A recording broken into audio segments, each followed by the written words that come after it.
can start. We have the blessing to begin. It's time for the podcast. It's time to... We do that a lot, don't we? Yep, we do. Yep. But the Muppets are so classic. Hey, everybody. Welcome to the show. This is where we talk. And stuff. And you listen. Mm-hmm. It's pretty cool. The show is called Tudor I Hardly Know Her. Yeah, it's a show. You can listen to it, whatever. I don't care. I mean, Do what you kinda want. care. We're going for a different edge, a different We're way of edgy. thinking in the show. We're just gonna be all cool and like. Look, nonchalant, everything from the yeah, 90s is whatever. back, so You can listen if you want. My hat's backwards. I got my arms crossed. I've got a flannel. Yeah, we're the Poochie of podcasts. Poochie died on the way back to its home planet. How's your week been, Garrett? How's what? How's your week been? My wheat thins are pretty good. I normally go for like the for the different flavor type. I don't like really original flavor Oh, wheat no. thins, but you said weekends. Yeah, My weekend's been all right. So that is good. yeah, just hanging out How- with friends, watching Overwatch League. That sounds fun. It's pretty fun if you like video games and you like sports and you want a PB&J sandwich of the two. I hate all do of those that. things. I'm just kidding. I love sports. I love when they play with that one ball. And then they get a hoop. I like when the ball goes to the net and everyone celebrates. I gotta say, I hate March Madness. You cannot say that. I fucking You hate cannot say March. Oh yeah, you can. 'cause March this is a Madness. commercial product. it. That- Is that's something everywhere. that- There is so no we have- escape March Madness. So in the radio business, we our sales staff likes to create commercials because that's their job. And when it comes March Madness time, and this has been happening for the past 3 years since I've been working there, but I'm sure it's been happening longer. They don't realize you can't say March Madness in a commercial because March Madness It's is trademarked. Yep. So but they Super forget Bowl. every time because they're idiots. Super Bowl is trademarked too.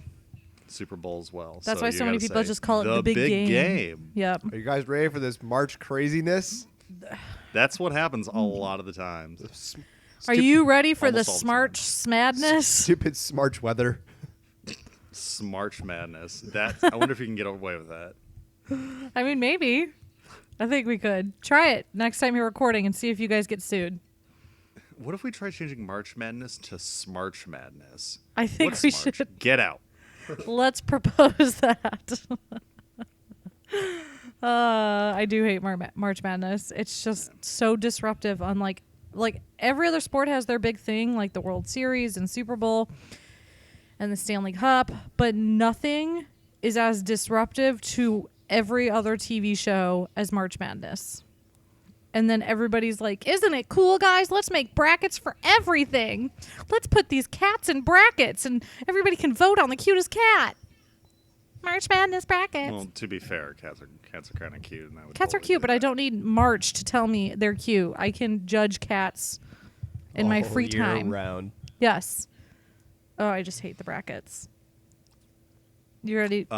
Also, I just found out that Tudor is trademarked, so we have to start referring to this show as that one guy. I hardly knew him. I like that name. It's got a nice little ring to it. Speaking of that one guy, what do That we have to one talk guy. about that guy and the things about him? That one Hey, guy. occasionally, Garrett and I learn something. Mm-hmm. Sorry, I can't stop burping today. I've got some heartburn. Being old is fun. You stole fizzy lifting drinks. What'd you say? I said you stole fizzy lifting drinks. That's why. You're just recording from the ceiling. So And she has to then- burp to get her back down here. I do. I'm floating on the ceiling right now, just constantly burping so I can get down to the microphone. Watch out, ceiling fan. Ouch. Ow, ow, ow. Are you guys ready to talk that one guy? Yes, let's talk about that one family. That royal family from way long ago. We are going to. So last night we were at Jeff's family's house, and I had no clue what to talk about. Jeff was asking me what I was going to research, and I'm like, shit if I know. And so I looked over at my sister-in-law's boyfriend. I'm like, hey, Dan, you're the British guy. Tell us what to talk about. The first, I think, 6 or 7 things he named, we'd already talked about. They were like, Man, we're good at this show. torture and crime and punishment, Architecture, diseases, diseases. medicine. It was pretty funny. So then he goes, did Henry VIII kill anybody prolific or well known? And then I realized we have not had an episode about Margaret Pole. So we are going to talk about Margaret Pole. So Margaret Pole didn't have a happy life, so this is almost as depressing as 3 billboards outside Ebbing, Missouri. Have you seen that? Unfortunately. Oh, was it good? It was great, but I was so depressed. That was more depressing than Schindler's List, and I'm not trying to be funny. It was just like 2/3 of the way through the movie, there was a third or fourth super depressing thing that happened, and I was very close to just leaving. It was very heavy. Not an uplifting, feel-good movie At all. There's Yeah, nothing feel good about it. It's just, It's no Shape of Water. it's depression upon depression. And Margaret Pole's life was kind of like that. So are you ready? Kind of like me watching BoJack right now. Ugh. If you guys want to be depressed, watch BoJack Horseman. Well, I great. constantly am thinking, man, I wish I was a little more depressed right now. Watch BoJack. Are you ready to talk about Margaret Pole? Yes. Okay, so if I wouldn't have wanted to live her life, but I would have liked to be flies don't live long. What's something that would have lived as long as her but didn't get beheaded like her? A horse. I would have liked to be her horse. So I would be a horse on that wall.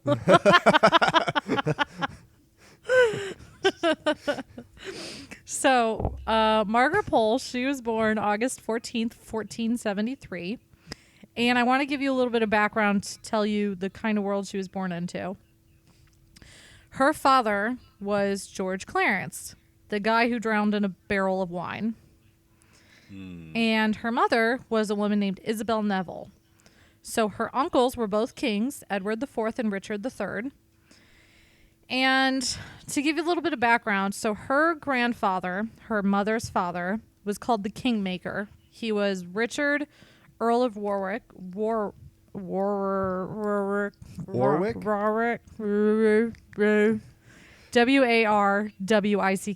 Warwick. It's really hard for me to say. Because that's like, there's an actor, Warwick. Warwick Davis. Oh, yeah. He was in Star Wars. Either way, it's hard for me to pronounce. So Warwick. I always want to add a second R. Warwick.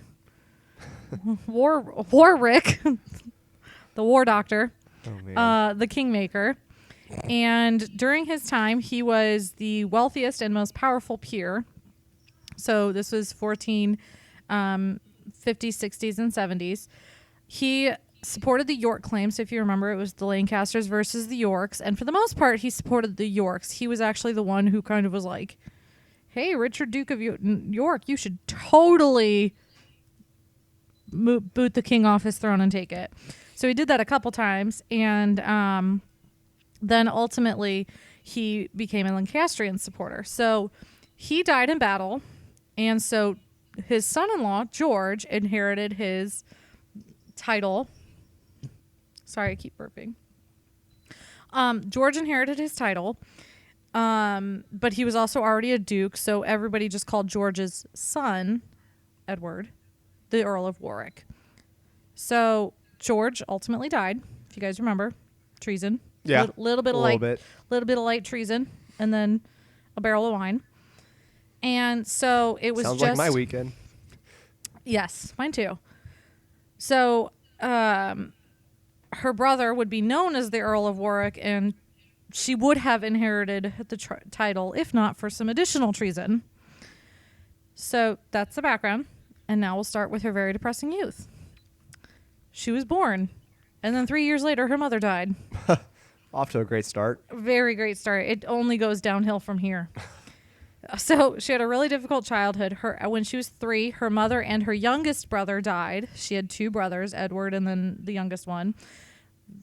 I'm pretty sure that it was a childbirth thing. You know, that It wasn't seems quite. like this happens a lot. Yes, but her dad was fucking nuts and thought they were poisoned, so he had 2 servants killed.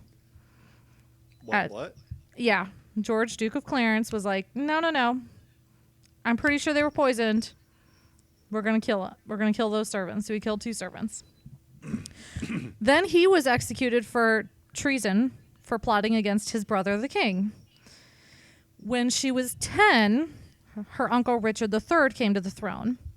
Richard III declared her other uncle Edward's marriage invalid, those children illegitimate, and because of their father's treason, Margaret and her brother also could not inherit the throne. So Richard was conveniently the only one who could inherit the throne.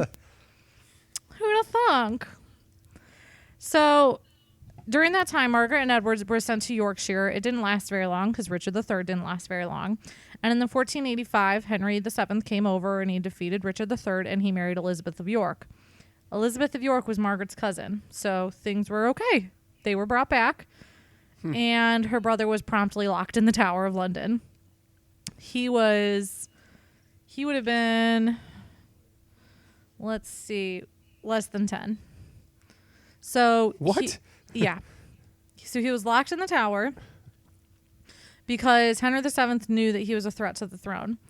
And then the Lambert Simnel thing came about. Do you guys remember that? Where the little boy came over and he's like, I'm the Earl of Warwick. Oh, right. So Henry VII took the actual Earl of Warwick out of the tower and was like, no, this is the Earl. So Henry needed Nice try, asshole. Good try, little shit. So he was put back in the tower and he stayed there for a wee bit. And that was about 1480, 85, 86, 87. And then Henry was like, well, we really got to get rid of this side of the family. So we're going to marry Margaret off. So he married Margaret around November 1487 he didn't actually marry her. Blah, blah, blah. Margaret was married to Sir Richard Pole, who was Henry's cousin on his mother's side. She was 14 years old. About time to get married. Good year. I mean, you say that, but like it's happened so many times, it just doesn't even faze me anymore. No more phasing. That's kind of like Yeah, that time period. Yeah. So many I mean, young at least she girls wasn't getting 12. married off at A despicably well below early the age. It's God, just being happens married so to a often, just- 14-year-old would suck. I'm numb to it. Can you imagine being married to a 14-year-old? So frustrating. Oh my god. When my kids turn 14, I'm giving them to my brother. Lock them away. That's your own Tower of London. There we go. So in 1499, Perkin Warbeck appeared on the scene. And we talked about this in that episode. Edward was idiotically pulled into an escape plot. So he was attainted and executed for treason. So that was when Margaret was 26 years old. So she was like, all right, well, there are no more men on my side of the family. I'm married to Sir Richard Pole. We'll just pop out some babies. I'll do my duty. We'll be fine. So Have a good laugh. It'll be all have right. a couple laughs. So in 1499, Catherine of Aragon came over.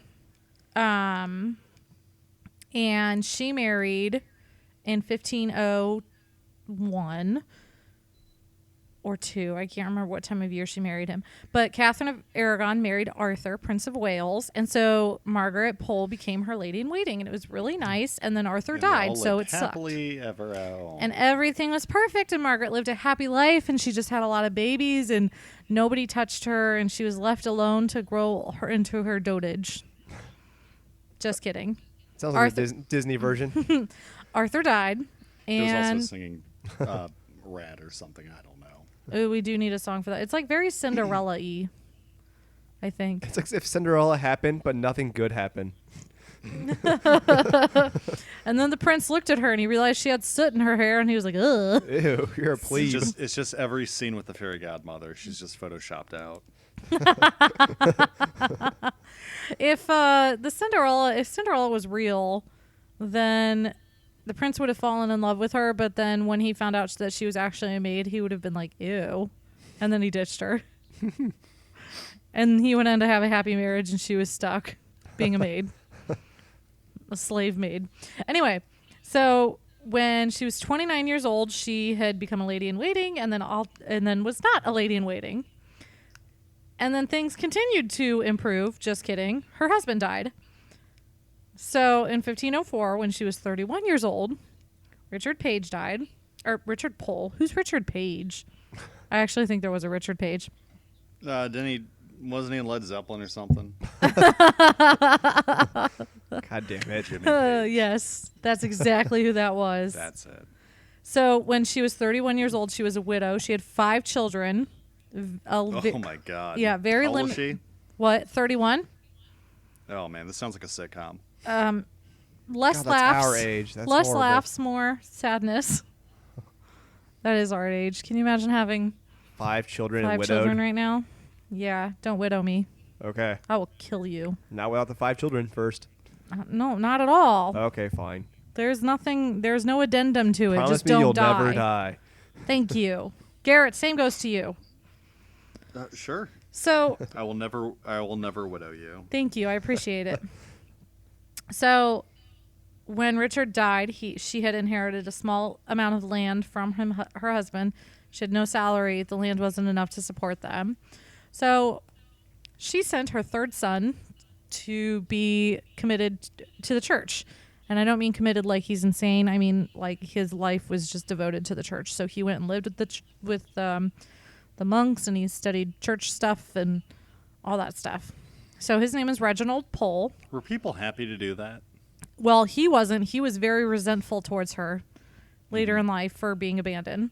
And then Margaret herself was forced to live in Syon Abbey with her other children.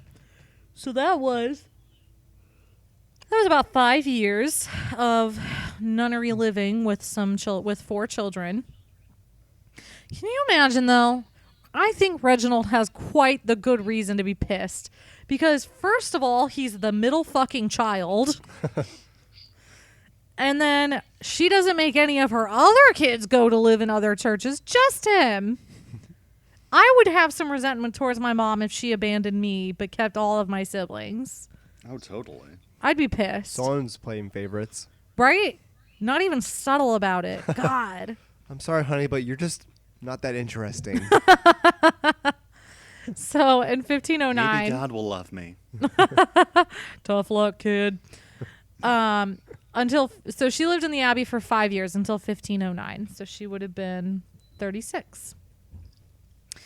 Then, when Henry married Catherine of Aragon, she was brought back as her lady in waiting. So, as a 36-year-old, things were finally starting to get better for her. In 1512, just a couple years later, Parliament passed an act that restored the earldom of Salisbury and the lands that came with that earldom. So she invented Salisbury steak, and everybody became rich, and everybody was happy in the end.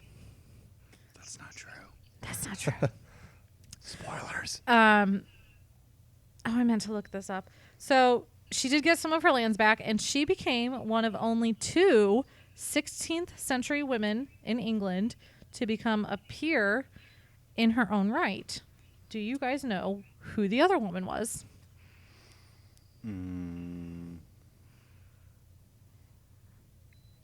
Wait, what's it mean to No. be a peer? A noble, Oh, okay. a duke, duchess. But the women were only given the name through their husbands.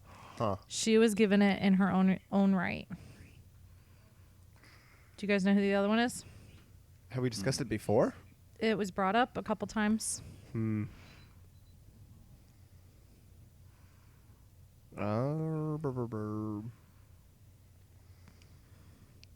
honestly don't know. Yeah, I'm drawing a blank. It was Anne Boleyn. Oh. Henry VIII made her the Marquess or Marquess. How did we decide to answer that? Did you say we've brought her up a couple times? No. asshole. The Marquess. How do we pronounce that? Is that Marquess or Marquess? Tomato.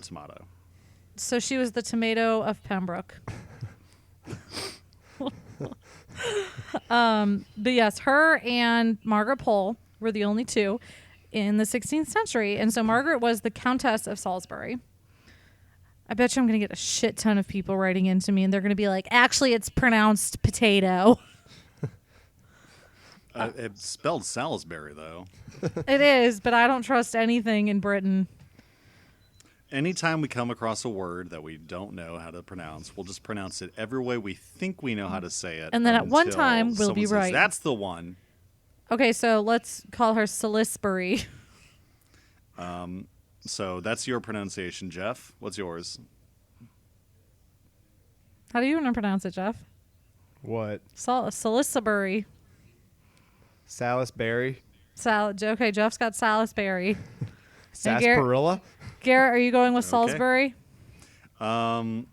Salisbury, yeah. Okay, cool. Salisbury. One of us will be right. Yeah. So, That way we're covering our asses every episode. Quit messaging us. Don't quit messaging and they're us. going to We be love like, it. actually, the S makes a P sound in this. Fucking Britain. Salisbury. So she knew how to get shit done when she got all that land. By 1538, she was the 5th richest peer in England. So she went from being broke as fuck. It really was a Cinderella story, minus the marriage and the weird pumpkin. So she Still got singing mice. still had the singing mice. So here are her children. Her first son was Henry, and he was made Baron Montague. Her second son was Arthur, and he became a gentleman of the Privy Chamber of Henry. Her third son was Reginald. And he ended up being a papal legate. And then later on, he was actually the Archbishop of Canterbury. She had a daughter, Ursula. She married the son of the Duke of Buckingham. And then she had a fourth son named Geoffrey. And he married well, but was a dick. Sounds like it. Anybody with the name Geoffrey, usually a Just dick. Complete dick. And then there was the secret son named Garrett. Just kidding. No one cared about that one. And he was handsome and everyone loved him. The end. He was the most popular. So, He had a skateboard and a leather jacket. and Heelys. He had a skateboard and Heelys. He was that cool. So the family served Henry VIII pretty well. So Arthur was well liked in the Privy Chamber. He ended up dying young, and I think it was 1521, which was sad. But when he died, he had a wife and children, and the Countess of Salisbury did not want the money that the widow inherited to go to another man, because she would have inherited the money and the lands and all that came from her husband. Mm-hmm. And then if she married again, that money would have gone to the second husband. Okay. So the Countess didn't want that.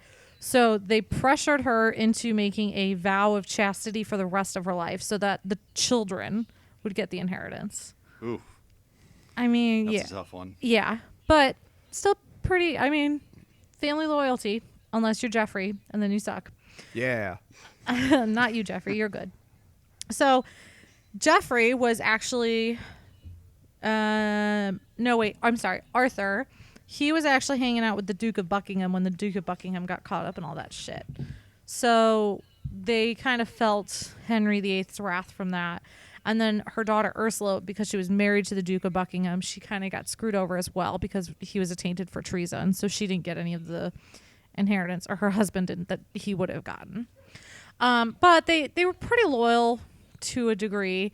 Richard actually in 1529 went to, or not Richard, Reginald. Why the fuck did I write Richard? Reginald went to Paris in 1529, and he was he was there to persuade the theologians to support Henry's divorce from Catherine of Aragon. That didn't last very long. So the favor kind of came and went. There were ebbs and flows. There was a dispute over land, and Henry VIII favored the guy who was fighting her for land, so she lost some land. And then when the Duke of Buckingham fell, the whole family kind of felt it. She had actually been the governess for his daughter Mary in 1520, but because of the involvement with the Duke of Buckingham, and her second son, Arthur. She was removed from that post, but then she was restored in 1525. Okay. That's pretty much when things started going really bad. So in 1533, Mary was declared a bastard. Margaret was incredibly loyal to her.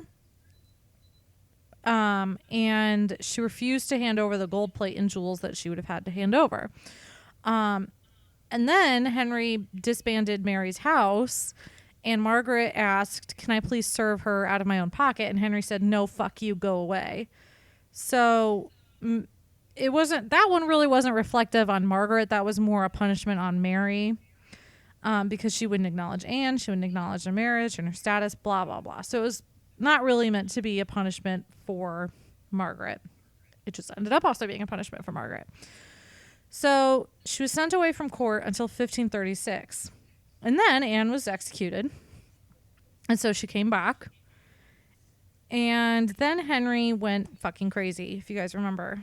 1536. 1536. Mm-hmm. I hope you're at a trivia night one night and they ask you a dumbass question about when Anne Boleyn was executed. And you were just pumped and ready to know that answer. This is all I was born to do. I know this one answer. In trivia.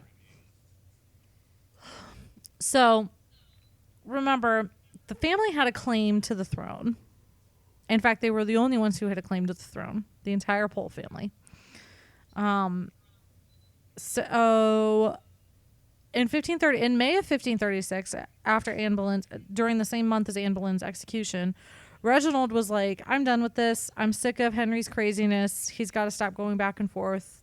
This is madness." So he abandoned Henry, and he started causing a lot of problems for him. So Reginald had previously been Henry's, not buddy, but a resource for Henry. He had a lot of church knowledge, stuff that would have been helpful for his divorce. And Reginald advised him, and he was like, "You really shouldn't be doing this stuff. You're going to cause problems with blah, blah, blah, blah, blah." And then true enough, all that came true. So at one point, Chapuis suggested that Reginald and Mary, Henry's daughter, get married to combine the dynastic claims. So even though he'd been raised in the church and he was doing church stuff, he was never ordained. So that would have been absolutely fine. And I'm always kind of curious why that marriage never actually took place. Because it would have made a lot of sense.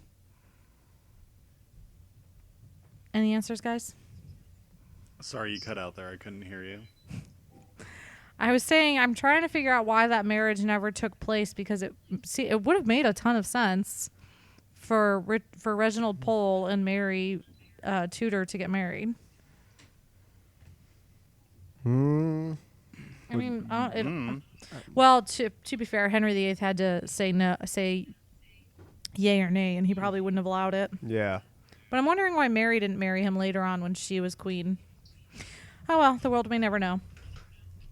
But then Chapuis was communicating with Reginald through his brother Geoffrey. So then Reginald really started causing problems. He published a pamphlet. Henry wrote a book.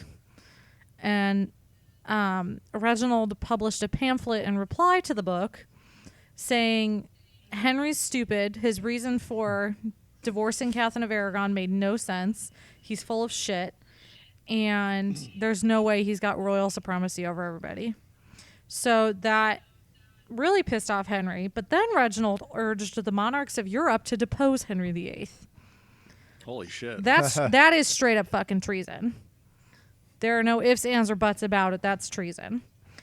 So Henry, like the rational man he was, went to Margaret Pole, went to his mom, and was like, "Your son's being a dick." So she wrote to Reginald, and she was like, "That was a real folly. I'm just so..." Oh, dear. I am very upset with you. So then in 1537, even though he wasn't ordained, Pope Paul III actually named him a cardinal. And he was then put in charge of organizing assistance for the Pilgrimage of Grace, treason number 2. he was such a problem that the English government tried to assassinate him. It didn't work, but he definitely had a target on his back. And then he was in 1539 talking to the emperor, and he was like, hey, you should put an embargo against England. Make things really shitty for them. Which he'd actually told Henry would happen if he continued to try and divorce Catherine. I guess Reginald was trying to tell him, I'm going to do this if you don't stop. And then Shit Creek happened. So in 1539, Henry VIII's cousin, Henry Courtenay, he was was he the Duke of Exeter? Something Exeter. Duke or Earl. But Henry Courtenay was being investigated. And during the investigation into him, Cromwell and his posse found communications between Geoffrey and his brother Reginald. So Geoffrey tried going to Cromwell and explaining everything, and Cromwell was like, fuck you, and he arrested and interrogated him. It's going to Cromwell always is a good idea. It's a great idea. Cromwell's a completely reasonable man.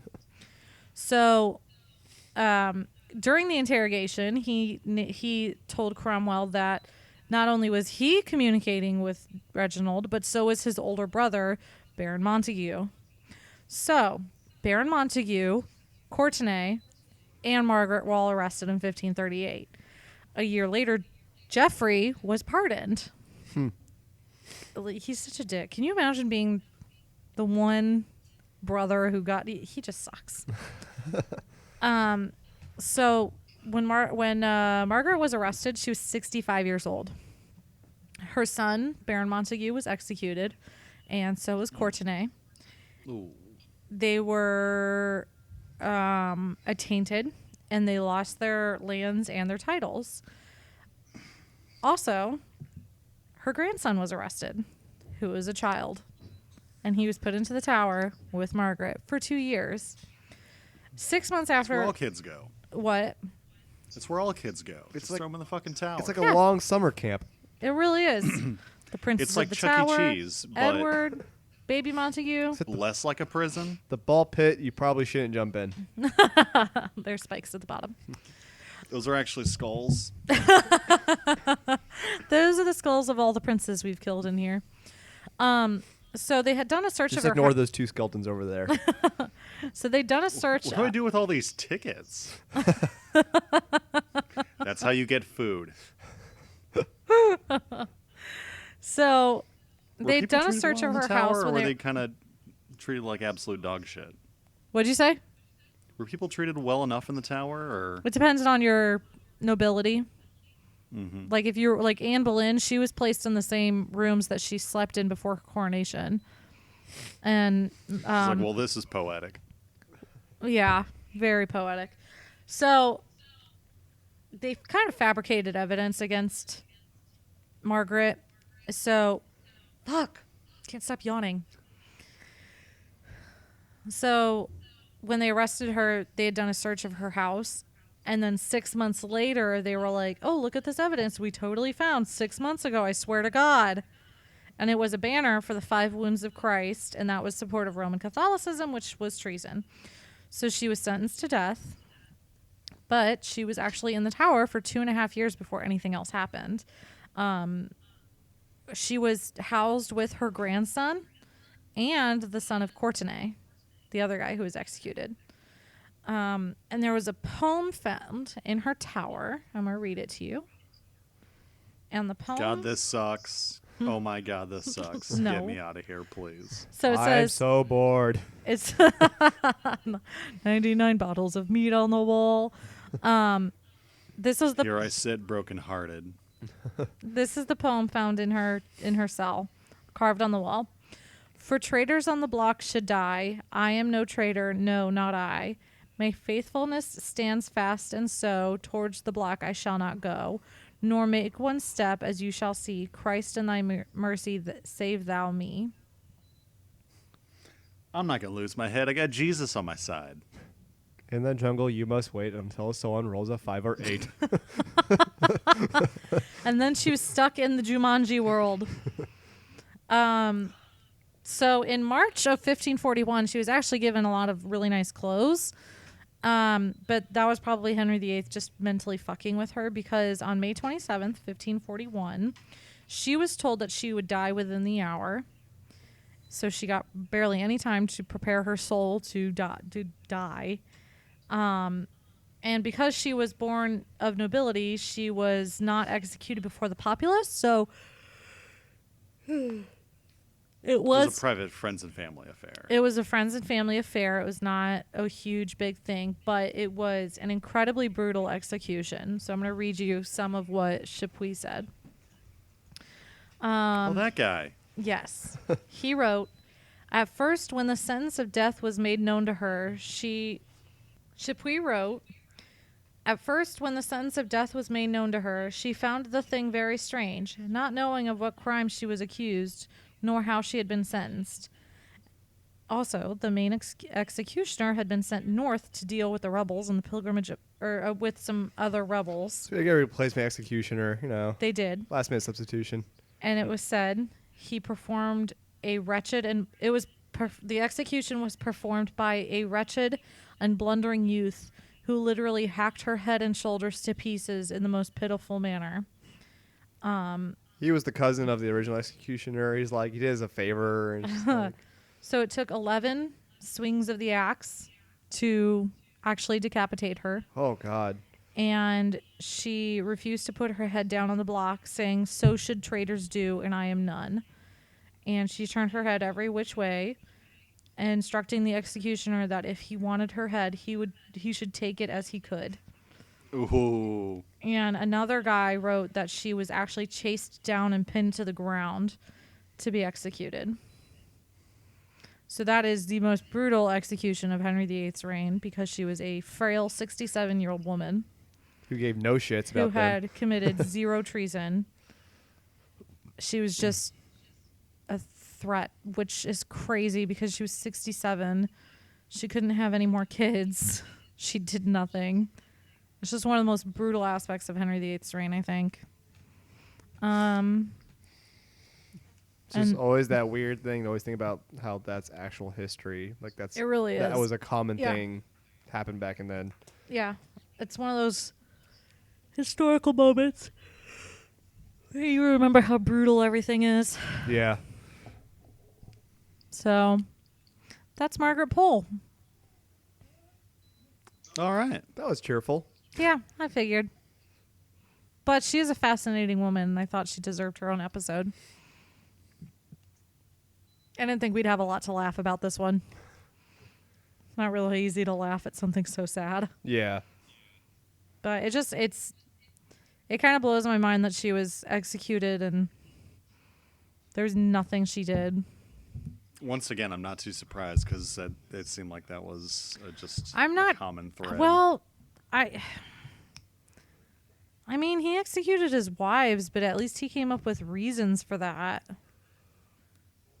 I mean, I guess he came up with a reason for Margaret. Mm-hmm. I just think he was actually insane. I think there was some insanity going on. That explained all of his... Oh Taking yeah. out, what, half of her family? Or... What? Because she was executed and then one of her sons? Or multiple sons? Her son Henry was executed. Her son Arthur died. Her son Geoffrey was the little shit. Reginald lasted... Actually, I can talk a little bit about Reginald. After Reginald was living in Europe, so he was actually pretty safe. So I guess I should have talked about that a little bit. Reginald was in Europe during that time. So it was a lot of what Henry did to his family was in response to Reginald. So, let's see. I know Reginald served Mary when she became queen, and she named him Archbishop of Canterbury. And hold on, I'm just skimming quickly. Made a cardinal. Oh, he almost became Pope. Death of Edward VI in 1553. Mary became queen. Pole returned as papal legate. Received the kingdom back into the Roman fold. Philip of Spain didn't like him. Dispensation. Took back former monasteries. His attainder was reversed in 1554. He was finally ordained as a priest in 1556. And then he was made Archbishop of Canterbury 2 days later. And he held that until he died.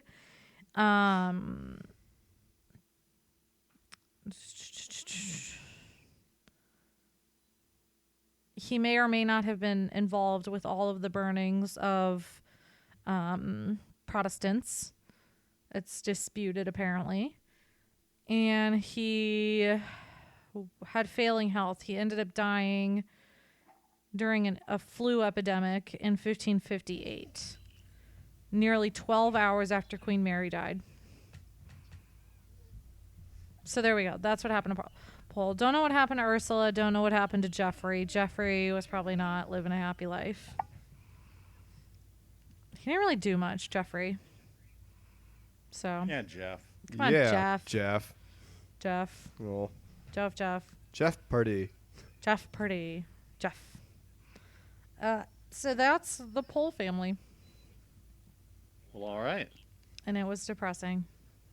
Well, all right. Yeah. Do you guys want to find out what happened to Geoffrey and Ursula? Ursula.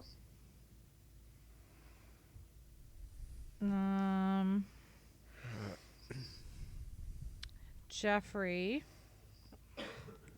After his mother's execution, many of the Pole family lands were seized by the crown. Some were returned to Geoffrey in 1544. In 48, he fled England and found his way to Rome and threw himself at the feet of his brother, saying he was unworthy to be called his brother for having caused another brother's death. Do you fucking think so, you piece of shit? The cardinal brought him to the Pope for absolution. He went to Flanders. Lived until the close of Edward VI's reign. Oh, he lived there until then. He was writing it down. It's not as blah, blah, blah. He died in 1558, a few days before his brother, the cardinal. And that's pretty much it. They had a couple kids. I think there are probably Poles still left. And then Ursula, she had some kids. Whoa. She had 7 sons and 7 daughters. Oh, shit. Holy balls. That's fucking intense. Lots of babies. Okay, wait. They've got some original names. Dorothy. Yeah. Walter. William.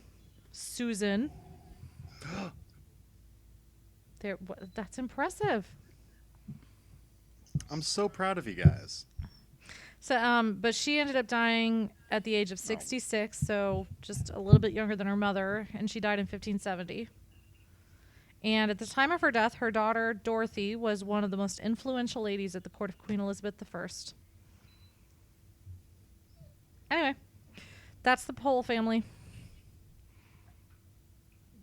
Let's move on to let's get a happy subject next week, I think.